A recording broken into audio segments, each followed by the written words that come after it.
밤에 우리에게 주신 하나님의 말씀을 함께 봉독하겠습니다. 사도행전 20장 6절에서 12절까지 말씀입니다. 사도행전 20장 6절부터 12절까지 말씀, 이 말씀이 오늘 우리에게 주시는 하나님의 음성이 되길 바랍니다. 다 같이 한 목소리로 합독하시겠습니다. 우리는 무교절 후에 빌립보에서 배로 떠나 닷새만에 드로아에 있는 그들에게 가서 이레를 머무니라. 그 주간의 첫날에 우리가 떡을 떼려 하여 모였더니 바울이 이튿날 떠나고자 하여 그들에게 강론할새 말을 밤중까지 계속하매 무리가 모인 윗다락에 등불을 많이 켰는데 유두고라 하는 청년이 창에 걸터 앉아 있다가 깊이 졸더니 바울이 강론하기를 더 오래 하매 졸음을 이기지 못하여 3층에서 떨어지거늘 일으켜 보니 죽었는지라. 바울이 내려가서 그 위에 엎드려 그 몸을 안고 말하되 떠들지 말라, 생명이 그에게 있다 하고 올라가 떡을 떼어 먹고 오랫동안 곧 날이 새기까지 이야기하고 떠나니라. 사람들이 살아난 청년을 데리고 가서 적지 않게 위로를 받았더라. 아멘. 오늘은 유두고를 생각해 보려고 합니다. 유두고는 드로아 사람입니다. 바울은 이 드로아에 전도할 계획을 미리 갖고 있었습니다. 그래서 2차 여행 때 이 드로아를 행선지로 하고 가려고 하다가 디도 때문에 못 갔어요. 그래서 생략이 됐습니다. 그리고 3차 여행을 떠나는데 3차 여행에서도 드로아는 포함이 안 됐습니다. 3차 여행을 다 마치고 예루살렘으로 향하던 중에 드고아가 생각나는 겁니다. 이 드로아, 역사에는 이게 트로이로 되어 있습니다. 잘 아는 트로이 목마, 이 트로이입니다. 근데 이 드로아에 들릴 수밖에 없었던 이유가 있습니다. 교회가 자생적으로 성장했다는 겁니다. 이 드로아는 에베소 북쪽에 있습니다. 바로 붙어 있는데 바울은 에베소에서도 오래 있었거든요. 거기에 복음을 전했는데 이 복음이 점점 확산이 된 겁니다. 전파에 또 전파해서 드로아로 들어간 겁니다. 그들이 예수 믿고 교회를 세운 겁니다. 놀라운 일 아닙니까? 자생적으로 교회가 생겼다. 이게 너무 기쁘잖아요. 어떻게 하든지 한번 가봐야겠다. 그 마음으로 간 겁니다. 그런데 바울이 드로아를 갈 땐 정말 비장했습니다. 왜냐하면 다시 못 올 지역인 걸 알았기 때문입니다. 끝이다. 이번이 마지막이다. 또 볼 수 없다 하는 생각에 강론을 시작했고 그들의 헤어짐이 너무 아쉬워서 밤을 맞도록 그렇게 하나님의 말씀을 나누었습니다. 그러던 중에 오늘 본문에 나오는 유두고라고 하는 청년이 말씀을 듣다가 졸며 깊이 졸다가 결국은 떨어져 죽었다 하는 사건입니다. 호사다마라 그랬죠. 좋은 일에 마가 낀 겁니다. 자칫하면 이게 말씀의 잔치가 아주 엉망이 될 뻔한 이 사건이었는데 하나님의 역사는 단절이 없습니다. 하나님의 역사는 처음이고 마지막까지 계속되는 하나님의 역사입니다. 그래서 은혜의 집회가 끝까지 이어지도록 하셨습니다. 불운하게 끝나는 그런 순간에도 하나님의 역사는 계속돼서 이 얘기가 해피엔딩으로 끝납니다. 그가 살아났고 많은 사람들에게 위로를 주었다. 오늘 본문은 그렇게 맺고 있습니다. 사랑하는 성도 여러분, 오늘 이 말씀을 통해서 우리 가운데도 혹 이 인생이 해피엔딩으로 끝날까, 내 아픔, 내 고난 어떻게 해결할까 문제 중에 있는 성도가 있다면 하나님의 끊임없는 역사를 다시금 마음에 새기시고 우리 인생엔 반드시 해피엔딩이다, 이 말씀 기억하고 승리하는 우리 성도들 다 되시기를 주님의 이름으로 축원합니다. 우리 옆에 분 서로 권면하시겠습니다. 하나님은 오늘도 당신을 향한 계획을 가지고 계십니다. 첫 번째 유두고를 살펴볼 때요, 유두고는요 피곤해도 예배드린 사람이라는 걸 먼저 염두에 둬야 됩니다. 우리가 유두고 얘기를 하면 자꾸 졸은 사람으로만 생각하거든요. 졸았다, 그건 잘못됐다는 거예요. 그런 선입관이 있어요. 왜 졸아? 하나님 말씀 들었는데. 더더군다나 사도 바울이 얘기하는 거 아닙니까? 그럼 들어야죠. 아무리 피곤해도 들어야죠. 그러니까 유두고가 잘못했다고 생각하는데 사실 누가 잘못한 겁니까? 오늘 본문에 보면 바울이 말을 계속했다 그랬어요. 졸았는데 조는 사람 보고 또 계속했으니 어찌 이게 감당할 수 있겠어요? 그렇죠. 이게 힘든 겁니다. 어느 전도사님이요, 이제 신혼 살림을 차렸답니다. 그런데 부인이 가지고 온 소지품 중에서 통 하나가 있더래요. 이게 뭐냐 물어봤는데 이건 절대 묻지 마세요. 그리고 보지도 마세요. 약속하겠어요. 이건 절대로 열어보면 안 됩니다. 그랬대요. 뭐 신혼초인데 다 들어줘야죠. 알았어. 그리고 잊고 지났는데 결혼생활 한 20년 지나고 때마침 이사를 가게 된 어느 날 그 신혼초에 봤던 그 통이 보인 거예요. 아내가 없겠다. 그래서 그 참에 그냥 열어봤답니다. 그런데 거기에 돈이 있었어요. 돈이 200만 원이 있었고 계란이 3개가 있었대요. 그래서 아내가 나왔을 때 물어봤답니다. 이게 뭐냐는. 아니 그거 열어봤어요. 약속을 지켜야지 그걸 왜 열어본 거예요? 막 아내가 화를 냅니다. 아니 20년이나 지났는데 뭘 그걸 남편한테 속일 게 있냐고 그렇게 묻고서 얘기해 달라고 하니까 얘기를 해줍니다. 이건요 사실 당신의 설교를 듣다가 졸리우면 내가 계란 하나씩 넣어두리라. 그리고 넣어둔 통이라는 거예요. 그러니까 이 말을 듣고 그때 이제 목사님이 된 거죠. 이 목사님이 마음이 뿌듯했대요. 20년 동안이나 설교를 그렇게 많이 했는데 아내가 3번밖에 안 졸았으니 얼마나 기쁘겠어요. 그렇죠? 근데 돈이 궁금한 거예요. 이 200만 원이 뭐예요? 물어보니까 아내가 대답한 말이 계란 판값이에요. 그러더라고요.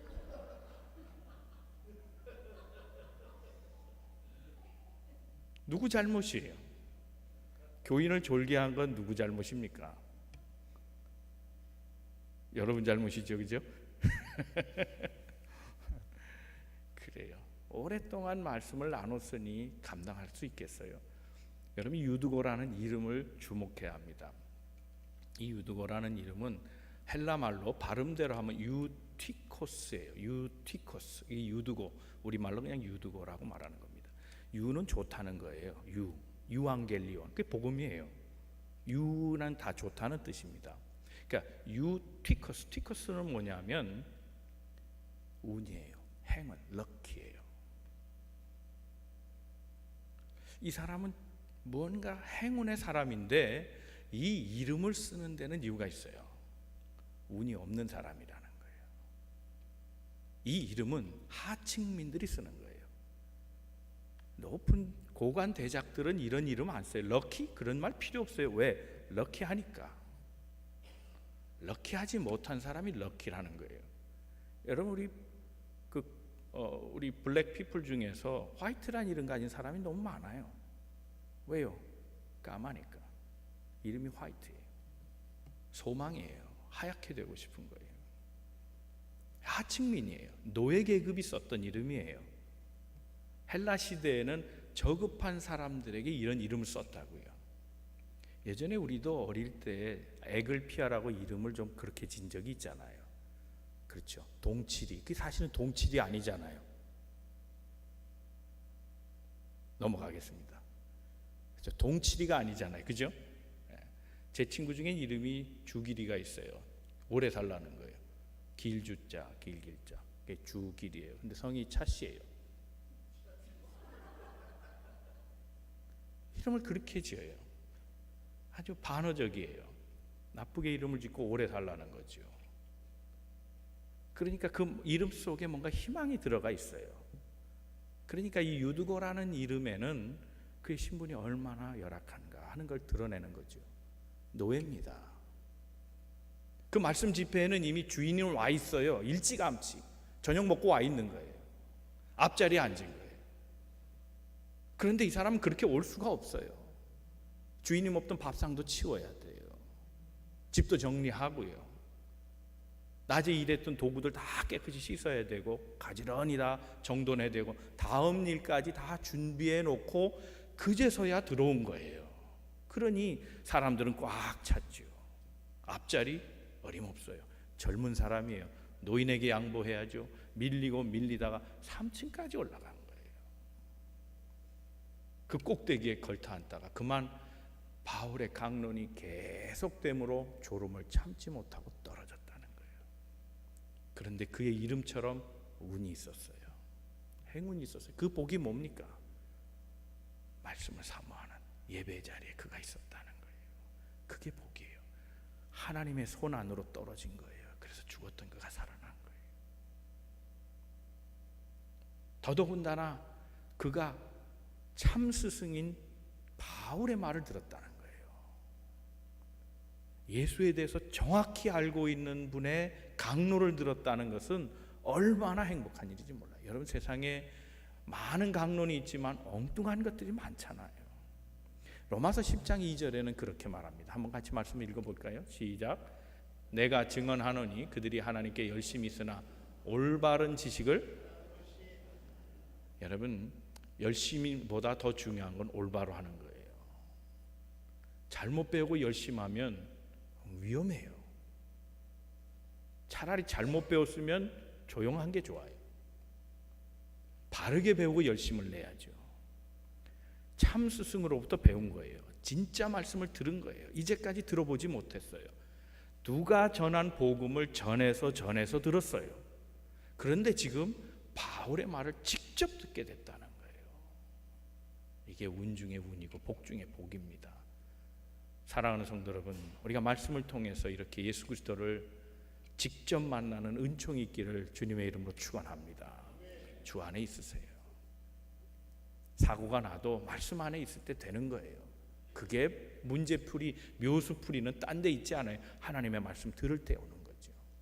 그는 피곤한 몸이었어요. 그러나 말씀을 사모하는 열정이 그를 늦게나마 하나님의 말씀이 있는 자리로 오게 했다는 겁니다. 오늘 수요예배 오신 분들을 축복합니다. 하루 동안 얼마나 애쓰셨어요. 힘들게 사셨죠. 그러나 하나님의 말씀 듣고 싶은 마음과 그리고 기도할 때는 열정이 우리의 피곤을 이긴 게 한 것 아닙니까? 우리 교회는 1층밖에 없습니다. 떨어져 죽을 일이 없으니까 수요일날 콕 나오세요. 콕 나오세요. 떨어져도 안 죽어요. 하나님 말씀 사모하면서 그 말씀을 들으려고 했을 때 하나님께서 복 중에 복을 주실 줄로 믿습니다. 두 번째 생각할 것은 그의 자세예요. 이 점은 우리가 늘 얘기하는 바예요. 근데 이걸 짚고 넘어가지 않을 수는 없어요. 그가 졸았어요. 세상에서 제일 무거운 게 뭐라 그랬죠? 그거 이길 사람 없어요. 졸음운전 조심해야 돼요. 그거 이긴다고 생각하면 안 돼요. 졸음운전은 이길 자가 없어요. 그 세워놔야 돼요. 차 세워놓고 잠을 자든 뭐 어떻게 다른 짓을 해서라도 잠을 깨워야지 절대로 졸면서 오면 안 돼요. 졸음을 이길 자가 없거든요. 하물며 말씀이겠어요. 그냥 졸린 거예요. 계속 졸린 거예요. 그런데 졸음보다 더 문제가 됐던 것은 그의 자세예요. 자세가 문제였어요. 어떻게 앉았다 그랬습니까? 9절 말씀 보겠습니다. 한번 읽어봅니다. 시작. 유두그로가 하는 청년이 창에 걸터 앉아 있다가 깊이 졸더니 바울이 강론하기를 더 오래 하매 졸음을 이기지 못하여 3층에서 떨어지간을 일으켜 보니 죽었는지라. 걸터 앉았다는 겁니다. 당시에는 우리처럼 뭐 유리가 있던 게 아니에요. 걸터 앉았다는 자세는요, 한쪽은 안이고 한쪽은 바뀐 거예요. 이게 위험한 자세예요. 밖으로 떨어질 수 있잖아요. 커밍 워크라고 하는 사람이 성공한 사람과 성공하지 못한 사람을 연구했습니다. 그 차이가 뭘까? 네 가지 요소를 발견했다 그래요. 첫째는 지능의 머리 좋은 사람이 성공하더라, 그거예요. 그렇죠. 머리 좋은 사람이 성공하겠죠. 당연히 머리 나쁜 사람보다야 성공률이 더 많은 건 사실 아니겠어요? 두 번째가 있어요. 지식이에요. 지능, 머리만 갖고 사는 사람은 다 성공하진 않더라, 그거예요. 계속해서 신기술을, 신지식을, 새로운 정보들을, 새로운 학습들을 통해서 그 지능을 가지고 지식을 더해가는 사람이 성공률이 더 높더라, 이렇게 나왔어요. 세 번째는 기술이에요. 이 기술은 응용력이에요. 지식이 있어도 응용할 수 있는 능력이 없으면 안 돼요. 지식을 응용하는 능력이 지혜입니다. 지혜로운 사람이 더 성공하더라, 그런 얘기예요. 그런데 네 번째 요소가 있는데 그게 태도예요. 태도. 앞에 얘기한 이 세 가지, 지능, 지식, 그리고 기술, 이걸 다 갖췄어도 마지막 하나, 그 태도가 불량하면 성공 못하더라예요. 심지어는 첫째, 둘째, 셋째가 평균 이하로 떨어진 사람인데 태도 점수가 아주 높아요. 그런 사람 중에서 성공한 사람이 여럿 있더라, 이렇게 나왔어요. 태도가 중요한 거예요. 여러분, 우리가 밤에 기도할 때 너무 피곤해요. 침대에 누워서 기도할 수 있죠. 그거 하나님은 안 들으시겠어요? 들으세요. 그러나 그렇게 피곤해도 조는 한이 있어도 그저 머리맡에 침대에 올라와서 그저 자세라도 바르게 하고 기도드리는 것, 하나님 그 자세를 더 보시지 않겠어요? 기도엔 정성이 필요하고 희생이 들어가야 하는 거예요. 태도가 중요한 겁니다. 그는 분명 교회 안에 있는 사람이잖아요. 말씀의 잔치 안에 들어와 있지만 태도가 불량한 거예요. 형편이 그렇게 밀려 있어요. 그렇다 할지라도 그는 자세를 바르게 해야 돼요. 태도가 중요하다는 겁니다. 성경에 이 태도를 묻는 얘기들이 많아요. 여호수아 24장에 보면 여호수아가 그의 백성들에게 선택하라 하는 말씀을 합니다. 오늘 나와 내 집은 하나님을 선택했다는 거예요. 너희는 바알을 택할 거냐 하나님 택할 거냐 결정하라고 그러잖아요. 선택이 중요한 거예요. 라오디게아 교회에도 하나님이 하신 말씀이 있습니다. 라오디게아 교회는 차지도 덥지도 않은 교회다, 그렇게 얘기했거든요. 요한계시록 3장 14절 이하에 보면 그렇게 말씀했어요. 그런 교회는 하나님이 뱉어버리겠다는 거예요. 태도를 분명히 해라. 뜨겁든지 차갑든지 하라는 거예요. 둘 중에 하나예요. 회색지대 없어요. 중간지대 없어요. 적당하다는 말은 신앙에 어울리지 않아요. 이왕 신앙생활 하기로 한 거면 발을 완전히 들여놓고 매진할 거예요. 세속에도 한쪽, 또 교회 안에도 한쪽 편리하긴 할 거예요. 스위치 하니까 이쪽에도 붙고 저쪽에도 붙을 수 있으니까 편리는 할 거예요. 그러나 신앙에는 결단하는 거예요. 하나님 말씀 안에 있는 거예요. 교회 안에 살아야 돼요. 신앙 안에 머물러야 돼요. 그의 능력과 그의 사랑 속에 거해야 되는 거죠. 마음을 정하고 신앙생활할 때 불운이 없는 거예요. 마음을 정하세요. 뜨겁게 주를 사랑하는 마음 가지고 열정을 품어서 신앙생활 하세요. 기도를 하든 말씀을 듣든 봉사를 하든 무엇을 하든 적당히 하지 마시고 열정을 가지고 뜨겁게 하시기를 주님의 이름으로 축원합니다. 세 번째 말씀을 나눌 것은 이 사람의 궁극적인 행위에 대한 결과예요. 안도감을 준 사람이 되었어요. 이 사람 걱정하던 사람 아니에요. 그렇죠. 이 사람이 화를 당했잖아요. 걱정을 끼친 사람이에요. 근데 그가 나중엔 안도감을 주는 사람으로 바뀌어요. 그가 떨어졌습니다. 성서학자들은요, 이 떨어진 것에 대해서 연구를 했어요. 뭐 별걸 다 연구한다 그러겠지만 연구를 했어요. 왜냐하면 어느 쪽으로 떨어진지 모르잖아요. 자, 걸터 앉았는데 여러분 어떠세요? 밖으로 떨어졌을 것 같으세요? 안으로 떨어졌을 것 같으세요? 이렇게 한번 퀴즈 내볼까요? 자, 안으로 떨어졌다고 생각하시는 분 손 한번 들어보세요. 저는 들었는데, 그럼 다 바뀌세요? 예, 밖이 더 많아요. 신학자 중에서 밖으로 떨어졌다는 사람이 더 많아요. 키에르케고르의 논리에 의하면 이런 거예요. 걸터 앉은 사람이 안쪽으로 떨어졌을 때는 하나님이 받아주신다. 그러나 세상 밖으로 떨어진 사람은 망한다. 키에르케고르 그렇게 얘기했어요. 맞는 얘기죠. 그러니까 죽었잖아요. 그런데요, 죽은 것은 리얼리티예요. 현실이에요. 세속적인 눈으로 보면 죽은 거예요. 그런데 그가 살아나잖아요. 이건 영적인 의미가 있어요. 밖에 떨어진 자를 안으로 끌고 들어온 거예요. 하나님 손으로 다시 잡아준 거예요. 저는 이게 구원의 역사라고 생각합니다. 우리 교회가 해야 될 일이 있다면 그거예요. 세상 사람들은 주를 알지 못하기 때문에 그 속에 영생이 있습니까 없습니까? 생명이 있습니까 없습니까? 산 겁니까 죽은 겁니까? 죽은 거예요. 밖에 있기 때문에 죽은 거예요. 그런 사람을 방주 안으로 들여놓는 거예요. 그래서 그들을 소생시키는 거예요. 살리는 거예요. 이게 교회의 역할이에요. 죽을 영혼 붙잡아 하나님의 교회로 끌어들여서 그를 살리는 거예요. 바울이 어떻게 했나 보세요. 10절 한번 보겠습니다. 10절 말씀 시작. 바울이 내려가서 그 위에 엎드려 그 몸을 안고 말하되 떠들지 말라 생명이 그에게 있다 하고 어떻게 했다고요? 엎드려서 끌어안았다는 거예요. 이게 소생술이야. 심폐, 소생술이 이런 거예요. 바울의 생명의 온기를 그에게 준 거예요. 의도적으로 그렇게 한 거예요. 살리려는 제스처예요. 교회는 이런 의도가 있어야 돼. 이런 모티베이션이 있어야 돼. 살리려는 움직임이 있어야 되는 거죠. 죽을 영혼 살리려는 마음을 갖는 게 교회라는 거예요.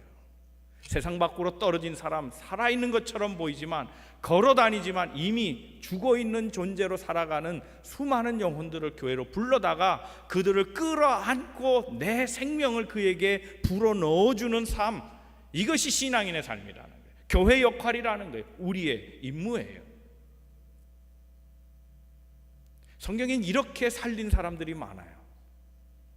열왕기상 17장에 보면 엘리야 얘기를 나오는데 사렙다 과부 얘기가 나와요. 그 아들이 죽었어요. 그 아이를 위에서 덮쳐가지고 한 번 안 살아나니, 두 번 또 안 살아나니, 세 번 하니 아이가 일어났다 그랬어요. 몸을 겹쳤다는 거예요. 엘리야의 그 뜨거운 생명의 기운을 아이에게 준 거예요. 의도성이에요. 살리겠다고 하는 제스처예요. 의도성을 가진 거예요. 난 살리기로 한다 작정하고 그렇게 부둥켜 안은 거예요. 이런 의도성이 없다면 유두가 떨어졌어요. 죽었네. 치워라. 이렇게 될 거 아니겠어요? 장을 지내라 할 것 아니겠어요? 의도성이 없다면, 죽을 사람 살리는 의도성이 없다면 죽음은 죽음으로 끝날 거예요. 우리 교회가 방관하는 교회가 되지 않기를 바랍니다. 열왕기하 4장에는 엘리사의 얘기가 나옵니다. 그 수넴 여인이 나오지. 아들이 또 죽었어요.